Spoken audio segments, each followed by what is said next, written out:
প্রত্যেকটা স্টুডেন্ট, ছাত্র যারা, অভিভাবক যারা যারা অভিভাবকের দায়িত্ব পালন করেন, মা এবং বাবা উভয়ই পরিকল্পনা হাতে গ্রহণ করি কোন শিক্ষা প্রতিষ্ঠানে আপনার আমার এই আদরের সন্তানকে ভর্তি করাবেন এবং সেই শিক্ষা প্রতিষ্ঠানগুলো থেকে আপনার সন্তান কোন শিক্ষায় শিক্ষিত হয়ে তার ভবিষ্যৎ উজ্জ্বল হবে না অন্ধকার হবে, সবগুলোই এবং দুনিয়ার কতটুকুন লাভ আপনি পাবেন, তার মাধ্যমে কতটুকুন উপকার আপনি গ্রহণ করতে পারবেন, সব পরিকল্পনা সামনে রেখেই আমরা স্কুল চয়ন করি।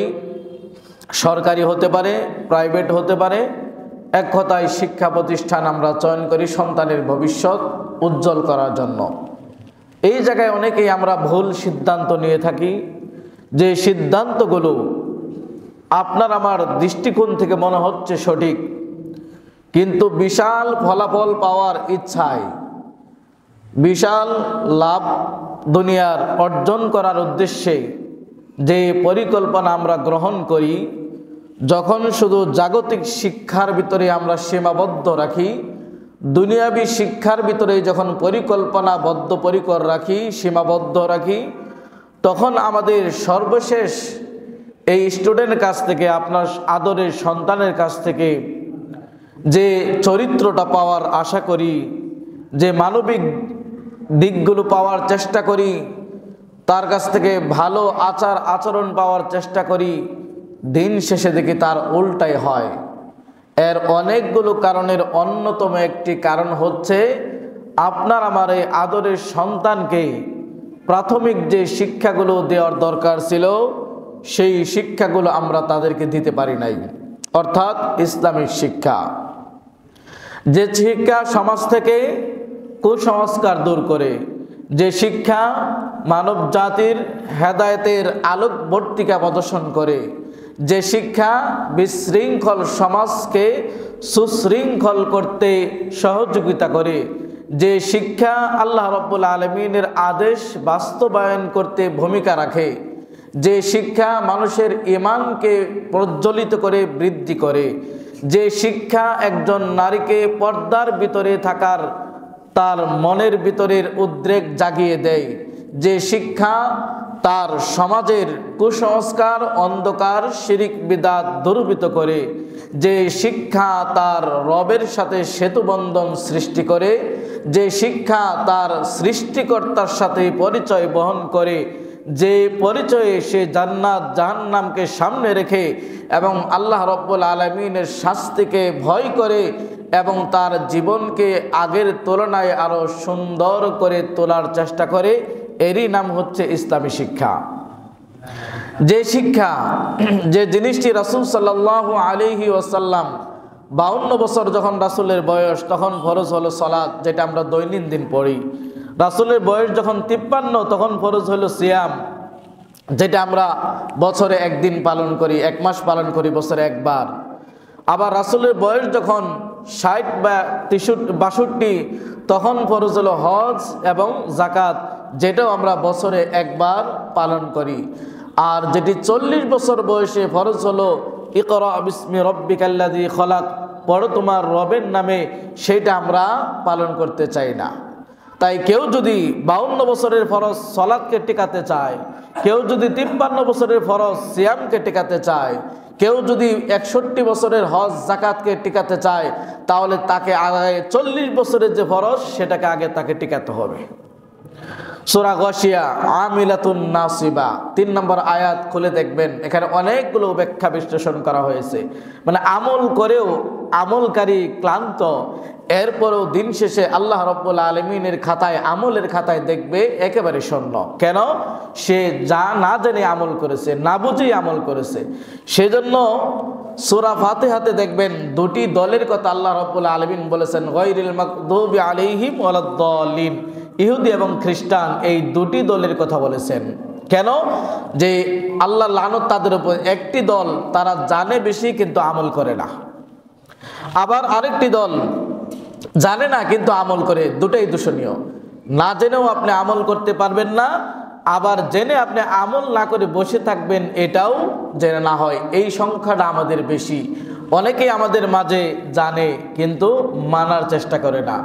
আজকে খুতবার শুরুতে মসজিদের অবস্থা, উপস্থিতি অবস্থা যদি লক্ষ্য করেন তাহলে বুঝতে পারবেন এই সমাজে অনেক লোক শিক্ষিত, এই সমাজে অনেক লোক তারা ইঞ্জিনিয়ার, ডাক্তার, অর্থাৎ পার্থিব শিক্ষায়, দুনিয়াবী শিক্ষায় সে অনেক উঁচু শিক্ষা অর্জন করেছে এবং এই শিক্ষার উপর ডিপেন্ড করে সে তার নিজের উপর অহংকার প্রদর্শন করে হয়তো আজকের জুমায় সে উপস্থিত হয় নাই, যে আমার শিক্ষা দীক্ষা সবই আছে, এত তাড়াতাড়ি আমার জুমায় যাওয়ার কি প্রয়োজন, আল্লাহর ঘরে যাওয়ার কি প্রয়োজন, সলাতের কি প্রয়োজন। তাহলে এই সংখ্যাটা বেশি, মানে শিক্ষিত হয়ে মানে না, মেনে নেয় না, এই সংখ্যাটা আমাদের সমাজে, আপনাদের সমাজে বেশি। এটা অপরাধ। না জেনে আমল করাও যেরকম অপরাধ, আবার আপনি জেনে চুপচাপ বসে থাকবেন, ইবাদত করবেন না, এটাও হওয়া যাবে না। তাই আল্লাহ সুবহানাহু ওয়া তাআলা সর্বপ্রথম যে আয়াত অবতীর্ণ করলেন মুহাম্মদুর রাসূলুল্লাহ সাল্লাল্লাহু আলাইহি ওয়াসাল্লামের উপর, যেটি বলেছে 52 বছর 63 বছরে এই ইবাদতগুলো যদি টিকাতে চাই তাহলে 40 বছরের যে রাসূলের আদেশ, ইকরা বিসমি রাব্বিকাল্লাযী খালাক, পড়ো তোমার রবের নামে যিনি তোমাকে সৃষ্টি করেছেন, সেটা আপনাকে আগে টিকাতে হবে। তাহলে কোন শিক্ষা আমরা অর্জন করব? যে শিক্ষা আপনার আমার রবকে পরিচয় করে দেয়, যে শিক্ষা আপনাকে আমাকে আল্লাহ রাব্বুল আলামিনের হক পরিচয় করে দেয়, বান্দার হক পরিচয় করে দেয়, সমাজের প্রতিবেশীর হক সম্পর্কে সতর্ক করে, ঈমান সম্পর্কে সতর্ক করে, জাহান্নাম সম্পর্কে সতর্ক করে, জান্নাতের পথে আপনাকে উদ্বুদ্ধ করে। এই শিক্ষা আমাদের প্রতিটি ঘরে ঘরে প্রয়োজন। একত্ববাদের শিক্ষা, ওহির শিক্ষা, এই শিক্ষায় যদি আমরা শিক্ষিত হতে পারি, যদিও স্লোগান এখন আমরা বলি শিক্ষায় জাতির মেরুদণ্ড, কিন্তু আমরা দেখি যে যত শিক্ষিত সে তত করাপ্টেড, যে যত শিক্ষিত সে বেশিরভাগ অপরাধ, সবাই নয়, এর মাঝে অনেকে আবার ভালো আছেন। তবে একজন রিক্সাওয়ালার সিগনেচারে লাখ লাখ কোটি কোটি টাকা আদান প্রদান হয় না, একজন রিক্সাওয়ালার ভূমি অফিসের সিগনেচারে তার জমি অদল বদল হয় না, অদল বদল হয় আপনার আমার শিক্ষিত মানুষের একটা সাইনের মাধ্যমে। লাখ লাখ কোটি কোটি টাকা টেবিলের নিচ দিয়ে লেনদেন হয়। তাহলে এই দেশে শিক্ষিত হওয়ার পরেও জাতি মেরুদণ্ড হতে পারে নাই। তবে অজ্ঞতা এটি সবচাইতে বড় মূর্খতা, অজ্ঞতা সবচাইতে বড় দারিদ্রতা, অজ্ঞতা সবচাইতে বড় আমাদের সমাজে উন্নতির ক্ষেত্রে বাধা প্রদান করে। তাই অজ্ঞতাকে আমাদের দূর করতে হবে। শিক্ষা জাতির মেরুদণ্ড তখনই হবে, শিক্ষার জাতির মূল তখনই হবে, শিক্ষা সমাজকে পরিবর্তন তখনই করবে, শিক্ষা মানবীয় দৃষ্টিকোণ পরিবর্তন তখনই করবে, শিক্ষা আপনার চারিত্রিক উন্নতি তখনই গড়াবে যখন এই শিক্ষাটা হবে ইসলামী শিক্ষা, যখন এই শিক্ষাটি হবে কোরআনের শিক্ষা, যখন এই শিক্ষাটি হবে রাসূল সাল্লাল্লাহু আলাইহি ওয়াসাল্লামের আদর্শ ভিত্তিক শিক্ষা। তাহলে শিক্ষা জাতির মেরুদণ্ড তখন হবে যখন আমরা ইসলামী শিক্ষায় শিক্ষিত হতে পারবো। আল্লাহ সুবহানাহু ওয়া তাআলা আমাদের পড়ার কথা বলেছেন এবং ইকরা বিসমি রাব্বিকাল্লাযী খালাক এই আয়াত অবতীর্ণ হওয়ার বহুদিন পরে আল্লাহ রাব্বুল আলামিন আরেকটি আয়াত অবতীর্ণ করেছেন, আফালা ইয়াতাদাব্বারুনাল কোরআন আফালা ইয়াতাযাক্কারুনাল কোরআন, তারা কি কোরআন নিয়ে গবেষণা করবে না? তার মানে বোঝা যাচ্ছে আগে আপনাকে পড়াশোনা করতে হবে, এরপরে গবেষণা। আপনি পড়াশোনা ছাড়া গবেষণা করতে পারবেন না। তাহলে প্রথম আয়াত অবতীর্ণ হলো পড়াশোনা, অথচ এই মুসলিম জাতি, এই মুসলিম যুবক ভাই ও বোনেরা তারা এখন আর পড়তে চায় না। পড়তে চাইলেও মানুষের মগজ মিশ্রিত এবং দুনিয়াবি ডাক্তারি ইঞ্জিনিয়ার আপনি হবেন, এতে কোনো বাধা নেই, কিন্তু আপনাকে ইসলামী শিক্ষা অর্জন করতে হবে আগে। কারণ আপনি শুধু ইসলামী শিক্ষা নিয়ে বসে থাকবেন তাহলে দেশের যে সুপ্রিম কোর্ট, হাইকোর্ট, জজ কোর্ট এগুলো পরিচালনা করবে কে? যদি আপনি শুধু দুনিয়ার শিক্ষা, এই ইসলামী শিক্ষা নিয়ে শুধু বসে থাকবেন তাহলে দেশ পরিচালনা করবে কে? যদি শুধু আপনি এই শিক্ষার ভিতরে সীমাবদ্ধ থাকেন তাহলে ডাক্তার হবে কে, আপনাকে সবই হতে হবে, কারণ ইসলামে ডাক্তারের প্রয়োজন আছে, ইসলামে সৈন্য সেনাবাহিনীর প্রয়োজন আছে, ইসলামে দক্ষ নাগরিকের প্রয়োজন আছে, ইসলামে দক্ষ লেখকের প্রয়োজন আছে, ইসলামে দক্ষ স্কলারের প্রয়োজন আছে। ইসলামে এই সমাজে দুনিয়াতে বাংলাদেশের প্রেক্ষাপটে হাইকোর্টে জজ কোর্টে আপনার অগ্রণী ভূমিকা পালন করতে হবে। সেই ধারাগুলো আপনি না জানলে ওই সমস্ত জায়গায় নাস্তিকেরা দখল করবে, এবং তখন কোরআন সুন্নাহকে বাদ দিয়ে তাদের মতাদর্শ দিয়ে, গণতন্ত্র মতাদর্শ দিয়ে, ব্যক্তির মতাদর্শ দিয়ে, পশ্চিমাদের কালচার দিয়ে, তাদের রচিত আইন দিয়ে তখন বিচার কার্যগুলো বাস্তবায়িত হবে, আর তখন বিচারের বাণীগুলো নিবৃত্তে কাটবে, আর ন্যায় নিষ্ঠা বিচার তখন পাওয়া সম্ভব না। সেজন্য আমি স্কুল কলেজ ভার্সিটি দুনিয়াবী শিক্ষার বিপরীত বলছি না, কিন্তু আপনার সন্তানকে আগে যে বীজ বপন করতে হবে তা হচ্ছে ইসলামিক জ্ঞানের এই বীজ, তাওহীদের বীজ। এটি আপনার সন্তানের ফাউন্ডেশনে দিতে হবে, তবে আপনার সন্তানের ফাউন্ডেশন মজবুত হবে। কাজেই আমরা আমাদের সন্তানদেরকে এই 2024 সাল শেষ প্রান্তে, তাই আমরা পরিকল্পনা গ্রহণ করি। প্রতিটি বাবা মাকে আমি বলবো, আপনার সন্তানের জন্য আপনি এমন এক পরিকল্পনা গ্রহণ করুন, যে পরিকল্পনা যে শিক্ষা প্রতিষ্ঠানগুলোতে দুনিয়াবী শিক্ষার পাশাপাশি ইসলামী শিক্ষা দেওয়া হয়, বরং ইসলামী শিক্ষাকে প্রাধান্য দেওয়া হয়, সেই শিক্ষা প্রতিষ্ঠানগুলোতে আপনার আদরের ছোট্ট সোনামণি বাচ্চাকে আগামী ভবিষ্যৎ প্রজন্ম গড়ার দৃঢ় প্রত্যয় সেই প্রতিষ্ঠানগুলোতে ভর্তি করার চেষ্টা করবেন। দুঃখের বিষয়, আপনাদের এই শরীফপুরে ওই ধরনের মানের, ওই সম্পূর্ণ যেরকম চাহিদা বর্তমান সময়ের, সেই চাহিদা সম্পূর্ণ শিক্ষা প্রতিষ্ঠান আপনারা খুলতে পারেন নাই। আপনার ব্যক্তিগতভাবে অনেক কিছু করতে পেরেছেন, ব্যবসা বাণিজ্য নিজেকে প্রতিষ্ঠিত করতে পেরেছেন, কিন্তু আপনি মৃত্যুর পরে সদকায়ে জারিয়া আপনি এমন একটি শিক্ষা প্রতিষ্ঠান, মানসম্মত শিক্ষা প্রতিষ্ঠান, যেখানে অনেক অভিভাবকের চাহিদা, যেখানে অনেক ছাত্রদের চাহিদা, সেই চাহিদা সম্পূর্ণ শিক্ষা প্রতিষ্ঠান এখন পর্যন্ত আপনারা খুলতে সক্ষম হন নাই। এটা আপনাদের ব্যর্থতা, এটা আমাদের ব্যর্থতা, এটা আমার ব্যর্থতা। হয়তো আমি আপনাদেরকে সেভাবে উদ্বুদ্ধ করতে পারি নাই। কাজেই সকল ব্যর্থতাকে পিছনে ফেলে আগামী বছরে, আগামী দিনগুলোতে আপনার আমার ভবিষ্যৎ প্রজন্ম, অসংখ্য অগণিত যুবক যুবতী তারা পথহারা হচ্ছে। মূল কারণ হচ্ছে ইসলামিক নলেজ না থাকার কারণে, ইসলামিক সায়েন্স না থাকার কারণে, ইসলামিক জ্ঞান তাদের ভিতরে আমরা পরিপূর্ণভাবে দিতে পারি নাই, যার কারণে তাদের চলন ফিরন, কথাবার্তা, তাদের আদান প্রদান, পোশাক ইত্যাদি সব কিছুই হচ্ছে অন ইসলামিক কালচারের সাথে সম্পৃক্ত।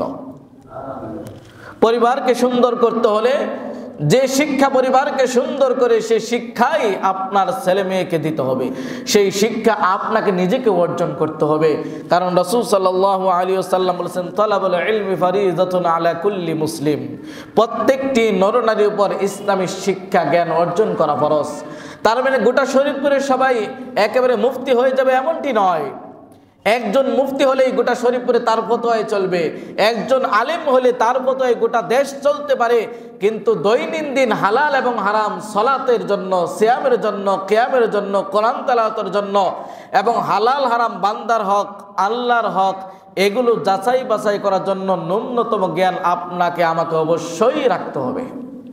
ঘরে ঘরে হাফেজ হয়ে যাবে এমনটি নয়, ঘরে ঘরে দাওরাবাস আলেম হয়ে যাবে এমনটি অসম্ভব নয়। হলে হতেও পারে যদি আপনার আমার সদ ইচ্ছা থাকে, কিন্তু গোটা একটা সমাজ একজন আলেমের ফতোয়ায় চলতে পারে, গোটা একটা দেশ একজন আলেমের ফতোয়ায় চলতে পারে, কিন্তু দৈনন্দিন চলার জন্য যেটুকুন জ্ঞান, ইসলামিক জ্ঞান, সেটুকু আপনাকে অবশ্যই অর্জন করতে হবে। এটা আপনার উপর অপরিহার্য। আল্লাহ সুবহানাহু ওয়া তাআলা আল্লাহ রাসূল সাল্লাল্লাহু আলাইহি ওয়াসাল্লামকে বলেন, ফাআলাম আন্নাহু লা ইলাহা ইল্লাল্লাহ, জানো লা ইলাহা ইল্লাল্লাহ, যে সত্যিকার অর্থে প্রকৃতপক্ষে আল্লাহ সুবহানাহু ওয়া তাআলা ছাড়া কোনো ইলাহ নেই, কোনো সত্যিকার অবশ্য নেই। ফাআলাম, তুমি জানো, জ্ঞান অর্জন করো। তাহলে পড়ার কথা আল্লাহ রসুলকে বললেন, জানার কথা আল্লাহ রসুলকে বললেন। যে আল্লাহ রব্বুল আলামিন তাকে ওহী অবতীর্ণ করলেন, সেই আল্লাহ রব্বুল আলামিন আবার বললেন ভালো করে বুঝো, কারণ শরীয়তের বিষয়, দ্বীনের বিষয়, দ্বীনের জ্ঞান, ইসলামিক জ্ঞান, কোরআনের জ্ঞান, এটি ভালো করে তোমাকে বুঝতে হবে। এবং আল্লাহ রব্বুল আলামিন বললেন, কুল হাল ইয়াস্তাবিল্লাযীনা ইয়ালামুন ওয়াল্লাযীনা লা ইয়ালামুন, হে নবী তুমি বলে দাও, যারা জানে এবং যারা জানে না তারা কখনোই সমান হতে পারে না। অজ্ঞ লোক আর যোগ্য লোক কখনো সমান হতে পারে না। আলো আর অন্ধকার যেরকম একাকার থাকতে পারে না, তাওহীদ আর শিরক যেরকম এক জায়গায় অবস্থান করতে পারে না, বিদআত আর সুন্নাহ যেরকম এক জায়গায় থাকতে পারে না, ঠান্ডা আর গরম যেরকম এক জায়গায় থাকতে পারে না, সমান নয়। যারা জানে এবং যারা জানে না তারাও কখনোই সমান নয়। আল্লাহ সুবহানাহু ওয়া তাআলা বলছেন, শাহিদাল্লাহু আন্নাহু লা ইলাহা ইল্লা হুয়া ওয়াল মালাইকাতু ওয়া উলুল ইলমি কায়িমান বিল কিসত। সূরা আল ইমরানের 18 নম্বর আয়াতে আল্লাহ রাব্বুল আলামিন তিনি নিজেই সাক্ষী দিচ্ছেন যে সত্যিকার অর্থে আল্লাহ রাব্বুল আলামিন ছাড়া কোনো ইলা নেই, সত্যিকার অর্থে। এবং কারা সাক্ষ্য দিচ্ছেন? ওয়াল মালাইকা, ফেরেশতাগণ, ওয়া উলুল ইলমি, এবং যাদেরকে জ্ঞান দেওয়া হয়েছে। তাহলে আল্লাহ রাব্বুল আলামিন যারা এই কোরআন শিক্ষা অর্জন করবে, যারা আলেম হবে, যাদেরকে আল্লাহ রাব্বুল আলামিন জ্ঞান দিয়েছেন, তাদেরকে আল্লাহ রাব্বুল আলামিন প্রশংসা স্বরূপ সম্পৃক্ত করেছেন। আল্লাহর সাক্ষীর ক্ষেত্রে তাদেরকে সম্পৃক্ত করেছেন। এখানে পৃথিবীর কোনো ডাক্তারকে বলে নাই যে সাক্ষ্য হিসাবে গ্রহণ করা হয়েছে। এখানে কোনো পৃথিবীর ইঞ্জিনিয়ারকে বলা হয় নাই, এখানে পৃথিবীর কোনো প্রকৌশলীকে বলা হয় নাই। এখানে পৃথিবীর সবচাইতে ইন্ডিয়ার আইন জানে যে, আমেরিকার আইন জানে যে, রাশিয়ার আইন জানে যে, পশ্চিমা আইন জানে যে, গোটা বাংলাদেশের আইন জানে যে, তাকে সাক্ষ্য হিসাবে এখানে সম্পৃক্ত করা হয় নাই। একজনকে করা হয়েছে, যাদেরকে আল্লাহ রাব্বুল আলামিন জ্ঞান দিয়েছেন। তাহলে ইঞ্জিনিয়ার ডাক্তার হয়ে দুনিয়াতে আপনি আমি শ্রদ্ধা সম্মান পেতে পারি, কিন্তু দুনিয়াতেও সম্মান এবং পরকালেও সম্মান একমাত্র পেতে পারি সেই শিক্ষার নাম হচ্ছে ইসলামী শিক্ষা। যে শিক্ষা আল্লাহ রাব্বুল আলামিনের কাছে অত্যন্ত গুরুত্বপূর্ণ একটি শিক্ষা। কিন্তু এই শিক্ষাটা আমাদের জগতে, আমাদের এই বাংলাদেশের প্রেক্ষাপটে সবচাইতে হীনমন্য একটি শিক্ষাতে রূপান্তরিত করেছি। সমাজ ব্যবস্থা এমনভাবে আমরা এটাকে সাজিয়েছি যে ইসলামী শিক্ষা অর্জন করলে সে মানুষের বাড়িতে দাওয়াত খাবে, ইসলামী শিক্ষা অর্জন করলে শুধু মসজিদ মাদ্রাসায় দায়িত্ব পালন করবে, ইসলামী শিক্ষা অর্জন করলে সিজনে শুধু ওয়াজ মাহফিলে বক্তৃতা করবে, ইসলামী শিক্ষা অর্জন করলে 3 দিনা 40 মানুষ মারা গেলে কোরআন খতম করে সামান্য কিছু হাদিয়া নিবে। গোটা সমাজ ব্যবস্থাকে আমরা এই ইসলামী শিক্ষাটাকে এইভাবে কোণঠাসা করে রেখেছি। অত সবচাইতে উঁচু শিক্ষা এটা, সবচাইতে মর্যাদাপূর্ণ শিক্ষা এটা। কোরআনের জ্ঞান অর্জন করবেন, এর চাইতে আর উন্নত শিক্ষা কি হতে পারে? তাওহীদের জ্ঞান অর্জন করবেন, এর চাইতে আর উচ্চ শিক্ষা কি হতে পারে? আল্লাহ রাসূলের আদর্শ ভিত্তিক জ্ঞান অর্জন করবেন, এর চাইতে ভালো শিক্ষা আর কি হতে পারে? তাই আল্লাহ রাব্বুল আলামিন বলেন, ইরফা'iল্লাহুল্লাযীনা আমানু মিনকুম ওয়াল্লাযীনা উতুল ইলমা দারাজাত। যে আল্লাহ রাব্বুল আলামিন তো তাদের সম্মানকে বৃদ্ধি করেন, তাদের মর্যাদাকে বৃদ্ধি করেন, তোমাদের মধ্য থেকে যাদের ঈমান দেওয়া হয়েছে এবং যাদেরকে ইলম দেওয়া হয়েছে। সূরা মুজাদালার 11 নম্বর আয়াতে দারাজাত শব্দ বহুবচন শব্দ ব্যবহার করা হয়েছে। যাদেরকে দ্বীনের জ্ঞান দেওয়া হবে, এরা বিভিন্ন সময়ে বিভিন্ন স্তরে বিভিন্ন জায়গায় আল্লাহ রাব্বুল আলামিন এদের পদমর্যাদা দিয়েছেন, এদের মর্যাদা দিয়েছেন। একটা উদাহরণ দেই, একজন ইমামের পিছনে আপনারা সালাত আদায় করেন, সালাত আদায় করতে গিয়ে ইমাম সাহেব ভুল করলে সাহসিদ্দা কি শুধু ইমাম সাহেব দেয় না সকল মুসল্লিকে দিতে হয়? সবাইকে দিতে হয়। ভুলতে করেছে ইমাম, কিন্তু ঘাড় ধরে সাহসিদ্দা কিন্তু সকলকে দিতে হয়। এই জন্য ইমাম যদি ঠিক থাকে তাহলে সব ঠিক, নেতা যদি ঠিক থাকে তাহলে সব ঠিক। কিন্তু আপনার আমার নেতা চয়নের ক্ষেত্রে ঠিক নেই। আপনি আমি নেতা চয়নের ক্ষেত্রে দেখি ক্ষমতা, ভাবপতি, অর্থ সম্পদ, দাপট দেখে আপনি আমি নেতা চয়ন করি। কাজেই ইসলামী শিক্ষার মাধ্যমেই একজন ব্যক্তি তার সম্মানকে বৃদ্ধি করতে পারে, একজন ব্যক্তি তার সমাজে গ্রহণযোগ্যতাকে বৃদ্ধি করতে পারে। ইসলামী শিক্ষার জ্ঞান যাকে দেওয়া হলো, আল্লাহ রাব্বুল আলামিনের ঘোষণা তাকে অনেক অনেক মর্যাদা দেওয়া হলো। আপনি ডাক্তার, কিসের মর্যাদা আপনার? আপনি ইঞ্জিনিয়ার, কিসের মর্যাদা আপনার? হাইয়া আলাস সালাহ বলার পরেও আপনার ডাক্তারি ক্ষান্ত হয় না, হাইয়া আলাস সালাহ বলার পরে আপনার ব্যবসা বাণিজ্য ক্ষান্ত হয় না। হাইয়া আলাস সালাহ, হাইয়া আলাল ফালাহ, আসো কল্যাণের দিকে। বারবার দৈনন্দিন আপনাকে আহ্বান করা হয়, আসো সালাতের দিকে, আসো কল্যাণের দিকে।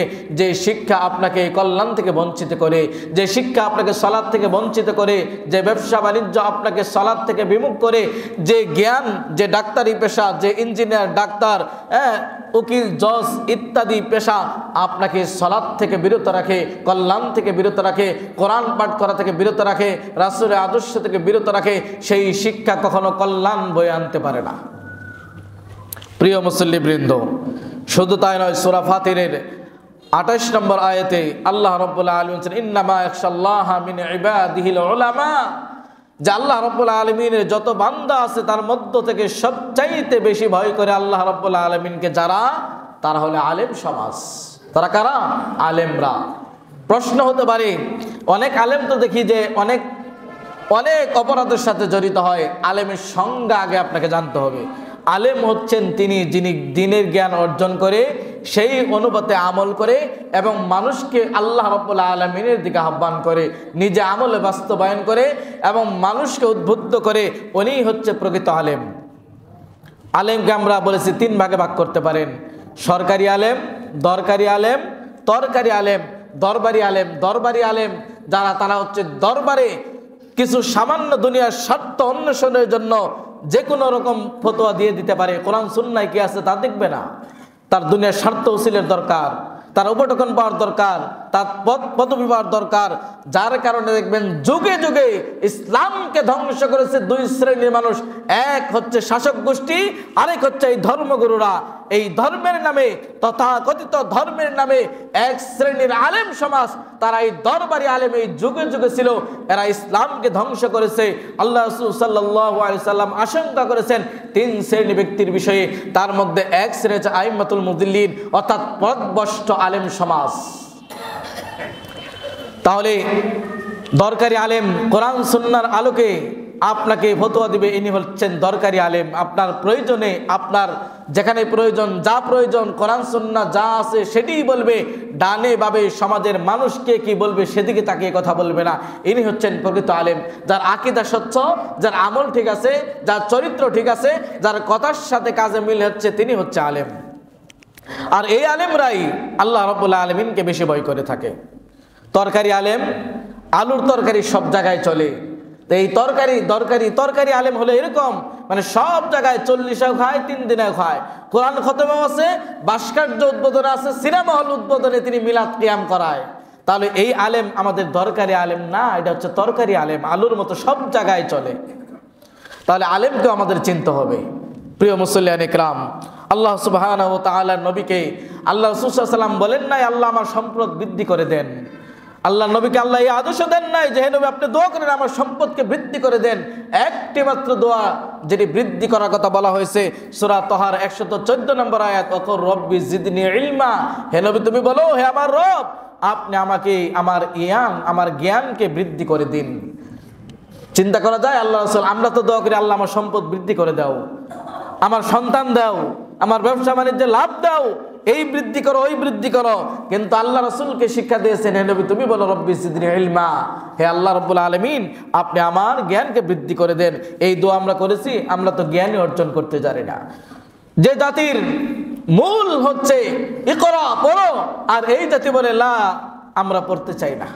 যে জাতির মূল হচ্ছে পড়ো গবেষণা করো, সেই জাতি পড়তে চায় না, কোরআন সুন্নাহর আলোকে জীবন গড়তে চায় না। তাহলে এই জাতি কি করে উন্নত হবে? অনুরূপভাবে হাদিসের আলোকে আমরা জানার চেষ্টা করি ইসলামী শিক্ষা কতটা গুরুত্বপূর্ণ ব্যক্তি জীবনে, পারিবারিক জীবনে, রাষ্ট্রীয় জীবনে, সামাজিক জীবনে, আপনার আমার ছোট বাচ্চাদের জীবনে, আগামী ভবিষ্যৎ প্রজন্মের কতটুকু গুরুত্ব বহন করে ইসলামী শিক্ষা। মুআবিয়া রাদিয়াল্লাহু থেকে বর্ণিত আল্লাহ রাসূল সাল্লাল্লাহু আলাইহি ওয়াসাল্লাম বলেন মাইয়ুরিদিল্লাহু বিখাইরিহি ইয়াফাক্কিহু ফিদ্দীন, আল্লাহ রাব্বুল আলামিন যার কল্যাণ চান তাকে দ্বীনের জ্ঞান দান করেন। তাহলে এই হাদিসের আলোকে নিঃসন্দেহে আমরা বলতে পারি যারা দ্বীনের জ্ঞান অর্জন করে আল্লাহ রাব্বুল আলামিন তাদের কল্যাণ চেয়েছেন বিদায়ী দ্বীনের জ্ঞান দিয়েছেন।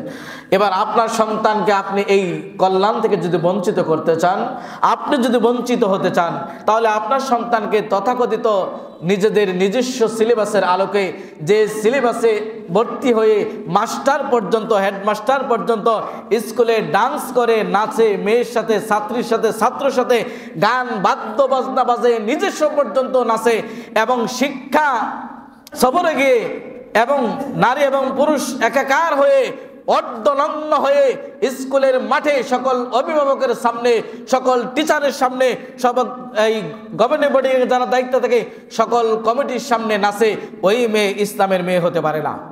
ওই শিক্ষা কোনোদিন আপনার কল্যাণ বয়ে এনে দিতে পারে না। পত্র পত্রিকাগুলো খুলে দেখবেন, যে দর্শিতা হয়, এবং পত্র পত্রিকাগুলো খুলে দেখবেন যে শিক্ষক এবং শিক্ষিকা, ছাত্র এবং ছাত্রী উধাও, শিক্ষার অভাব। কাজেই এমন শিক্ষা দিতে হবে যে শিক্ষা গান বন্ধ করার জন্য আসছে, যে শিক্ষা আপনাকে পর্দা দেওয়ার জন্য আসছে।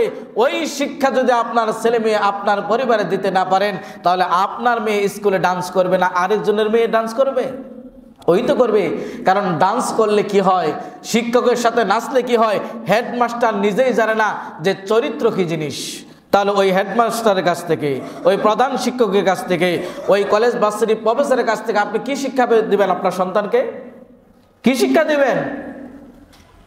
আজকে হয়তো আমার কথাগুলো আপনার কাছে বিরক্ত লাগতে পারে, মরে দেখুন, কবরে যেয়ে দেখুন, ইসলামী শিক্ষা অর্জন করতে পারেন নাই, বরং এই শিক্ষার বিরোধিতা করেছেন, এই শিক্ষার বিপক্ষে দাঁড়িয়েছেন। পর্দা করে ক্লাসে গেলে ক্লাস থেকে বের করে দিয়েছেন, পর্দা করে হিজাব পরে পরীক্ষা দিতে গেলে পরীক্ষা হল থেকে বের করে দিয়েছেন। বুঝবেন সেদিন যেদিন কবরে যাবেন, সেদিন আফসোস করে কোনো লাভ হবে না। গোটা পৃথিবী, আপনারা জানেন বাপ বেটা দুইজন নবী ছিল, দাউদ আলাইহিস সালাতু ওয়াস সালামের সন্তান সুলাইমান আলাইহিস সালাতু ওয়াস সালাম। একজন মহিলা তার বাচ্চাকে রাস্তা পথে তার হাজত প্রয়োজন হলো, সেই বাচ্চাটিকে রাস্তার দাঁড়িয়ে রেখে তিনি তার হাজত প্রয়োজনের জন্য প্রস্রাব পায়খানার জন্য দূরে গেলেন। প্রতিমধ্যে একজন মহিলা সেই সন্তানকে কোলে নিয়ে চলে যাচ্ছে। এবার তার মা বলছে যে আমার সন্তান আমাকে ফেরত দাও। ওই মহিলা বলছে না, এটা আমার সন্তান। এভাবে বিচার গড়ালো গিয়ে দাউদ আলাইহিস সালাতু ওয়াস সালামের নিকটে। দাউদ আলাইহিস সালাতু ওয়াস সালাম বললেন, তোমরা প্রমাণ পেশ করো, এই বাচ্চা তোমার? ওই মহিলা বলছে, বাচ্চা আমার কোলে, এই বাচ্চা আমার। এবার প্রকৃত মা সেও বলছে আমার, কিন্তু কেউ কোনো দলিল দিতে পারছে না, কোনো প্রমাণ দিতে পারছে না। দাউদ আলাইহিস সালাতু ওয়াস সালাম হতভম্ব, মানে বিচার কি রায় দিবেন। বাবার চাইতে ছেলে ল বিষয়ে সুলাইমান আলাইহিস সালাতু ওয়াস সালাম পণ্ডিত ছিলেন। তিনি বললেন, বাবা এই বিচারের দায়িত্ব আমার কাছে দেন। এবার সুলাইমান আলাইহিস সালাতু ওয়াস সালাম বললেন যে তোমাদের প্রমাণ কি, প্রমাণ দাও। বলছে না, কোনো প্রমাণ কেউ দিতে পারছে না। এক পর্যায়ে সুলাইমান আলাইহিস সালাতু ওয়াস সালাম বললেন যে ঠিক আছে, বাচ্চাকে করাত দিয়ে দ্বিখণ্ডিত করে তোমাদের ভাগ করে দেওয়া হবে দুইজনকে সমানভাবে। যে মহিলার বাচ্চা নয়, ওই মহিলা বলছে দুখণ্ডিত কেন, সামান্য একটু মাংসের যদি টুকরা পাই তারপর আমি নিব, আমি আমার ভাগ ছাড়বো না। প্রকৃত মা তিনি বললেন, সুলাইমান নবী এই বাচ্চা ওই মহিলাকে দিয়ে দেন, আমার সন্তানের প্রয়োজন নাই। সুলাইমান আলাইহিস সালাতু ওয়াস সালাম তিনি বুঝতে পারলেন প্রকৃত সন্তানের মানতে পারবেন। প্রিয় মুসলিমবৃন্দ, তাহলে আল্লাহ রাব্বুল আলামিন যার কল্যাণ চান তাকে দিনের জ্ঞান দান করেন। তাহলে যারা দিনের জ্ঞান অর্জন করে এরা নিঃসন্দেহে কল্যাণের ভিতর রয়েছে। অনুরূপভাবে আবু হুরায়রা থেকে বর্ণিত, তিনি বলেন, রাসূল সাল্লাল্লাহু আলাইহি ওয়াসাল্লাম বলেন, মান সালাকা তারিকান ইলতামিসু বিহি ইলমান সাহালাল্লাহু লাহু তারিকান ইলাল জান্নাহ। যে ব্যক্তি জ্ঞান অর্জনের জন্য আল্লাহর পথে চলে, যে ব্যক্তি জ্ঞান অন্বেষণের জন্য, ইসলামের জ্ঞান অর্জনের জন্য, কোরআনের জ্ঞান অর্জনের জন্য আল্লাহর পথে বের হয় চলে, আল্লাহ রাব্বুল আলামিন তার জন্য জান্নাতের পথকে সহজ করে দেন। সুবহানাল্লাহ। পৃথিবীতে ইসলামিক জ্ঞান ছাড়া অন্য আরেকটি জ্ঞানের কথা আপনি আমার দৃষ্টান্ত স্থাপন করেন যে জ্ঞান অর্জন করলে আপনার জান্নাতের পথকে সহজ করে। একটি আপনি বলেন এবিসিডি বললে এর মধ্যে কোনো নেকি আছে? সরু সরা বললে এর মধ্যে কোনো নেকি আছে? আলিফ লাম মিম তিনটি হরফ, এই হরফ উচ্চারণ করলে আপনি 3 দেশে 30টি নেকি আছে। এই জ্ঞান অর্জন না করে কোন জ্ঞানের পিছনে আপনি দৌড়ান? কোন জ্ঞানের পিছনে আপনার সন্তানের পিছনে শ্রম দেন, অর্থ দেন, মেধা দেন, সব কিছু আপনি মাসে 50-60 হাজার 1 লক্ষ টাকা পর্যন্ত, মেডিকেল সায়েন্সে যারা পড়ে 1 লক্ষ টাকা পর্যন্ত, এবং সেমিনার সিস্টেম আপনি 10 লক্ষ টাকা পর্যন্ত এর পিছনে ব্যয় করেন। দিন শেষে ওই ডাক্তার ছেলেতে আপনাকে চিনে না, দিন শেষে ওই উকিল ছেলেটি আপনাকে বৃদ্ধাশ্রমে পাঠায়। সারা বাংলাদেশের বৃদ্ধাশ্রমগুলোতে খুঁজে দেখেন, একজন আলেমের মাকে পাবেন না। গোটা বাংলাদেশের বৃদ্ধাশ্রমগুলোতে খুঁজে দেখেন, একজন স্কলারের মা খুঁজে পাবেন না। সেখানে ইঞ্জিনিয়ার, ডাক্তার, যারা বড় বড় স্বপ্ন দেখেছিল ছেলে মেয়েকে নিয়ে, যারা বলেছিল আমার ছেলে প্রকৌশলী হবে, যারা বলেছিল আমার সন্তান গোটা বাংলাদেশের ফার্স্ট হবে, যারা স্বপ্ন দেখেছিল আমার সন্তান ইউরোপ আমেরিকা পার্লামেন্টের আইন জেনে বিশেষজ্ঞ হবে, সুপ্রিম কোর্টের জজ হবে, উকিল হবে, তারাই দিন শেষে তাদের সেই স্বপ্ন ধূলিসাৎ হয়েছে এবং শেষ ঠিকানা হয়েছে বৃদ্ধাশ্রম। কেন? ইসলামী শিক্ষা আপনি দিতে পারেন নাই। শুধু দুনিয়াবী শিক্ষায় কল্যাণ বয়ে আনতে পারে না। শুধু দুনিয়ায় শিক্ষায় শিক্ষিত হলে আল্লাহর এই কল্যাণ আপনি সাধন করতে পারবেন না। শুধু দুনিয়ায় শিক্ষায় শিক্ষিত হলে আপনার মান ইজ্জত বৃদ্ধি হবে না। কোরআনের শিক্ষা আপনাকে অবশ্যই অর্জন করতে হবে। অনুরূপভাবে একজন মানুষ মারা গেলে তার সমস্ত আমলকে কর্তন করে দেওয়া হয়, তিনটি আমল শুধু চলমান থাকে।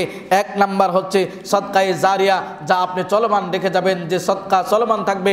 মানুষের বাড়িঘরের দরকার, মসজিদ নির্মাণের দরকার, শিক্ষা প্রতিষ্ঠানের দরকার, রাস্তাঘাটের দরকার, এই ধরনের জনকল্যাণমূলক কাজ যদি আপনি করে যেতে পারেন, মৃত্যুর পরে যেখানে পৃথিবীর কোনো স্যাটেলাইট, ইন্টারনেট, পৃথিবীর কোনো যোগাযোগ ব্যবস্থা যেখানে পৌঁছা সম্ভব নয়, কিন্তু এই আমলগুলো আপনার কাছে পৌঁছা সম্ভব, তা হচ্ছে সদকায়ে জারিয়া। 2 নম্বর হচ্ছে এমন জ্ঞান, যে জ্ঞান ইসলামিক জ্ঞান, আপনি 10 জন আলেম তৈরি করছেন, ও 10 জন তৈরি করবে, ওই 100 জন তৈরি করবে, ওই 1000 জন তৈরি করবে, এইভাবে আপনার এই চলমান থাকবে। ইসলামিক জ্ঞান অর্জন করে এগুলো যদি বিতরণ করে যেতে পারেন, তাহলে পৃথিবীর যেখানে শক্তি পৌঁছা সম্ভব নয়, পৃথিবীর নেটওয়ার্ক যেখানে পৌঁছা সম্ভব নয়, সেই গহীন অন্ধকার কবরে এই জ্ঞানগুলো এবং এই উপকার এবং সদকায়ে জারিয়া হিসাবে এর বিনিময় সেখানে পৌঁছা সম্ভব। 3 নম্বর ওয়ালাদুন সালিহুন ইয়াদউ লাহু, এমন নেক সন্তান, যে সন্তান পিতামাতার জন্য দোয়া করবে। পৃথিবীর আলো বাতাস যেখানে পৌঁছা সম্ভব নয়, সেই কবরের অন্ধকার জগতে সেইখানে এই সন্তানের দোয়া পৌঁছা সম্ভব।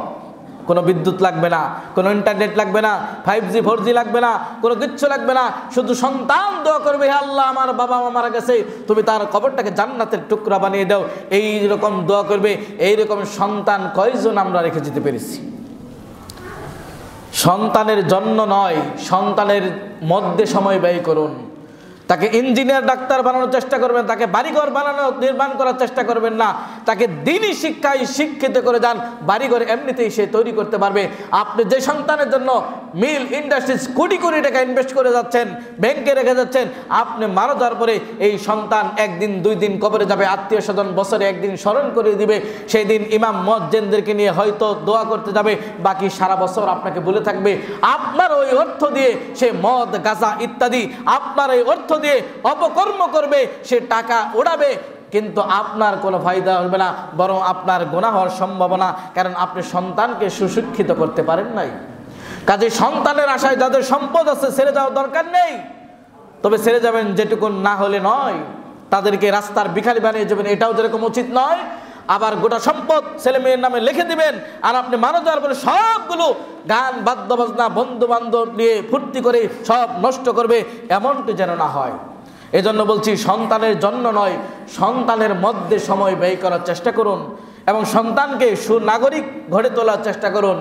সন্তানকে ইসলামিক জ্ঞান দেওয়ার চেষ্টা করুন, তাহলে ওই জ্ঞানের আলোকে আপনার পরিবারকে আলোকিত করবে, ওই জ্ঞানের আলোকে আপনার সমাজকে আলোকিত করবে, ওই জ্ঞানের আলোকে নিজের ঈমানকে আলোকিত করবে, ওই জ্ঞানের আলোকে গোটা দেশবাসীকে আলোকিত করার চেষ্টা করবে।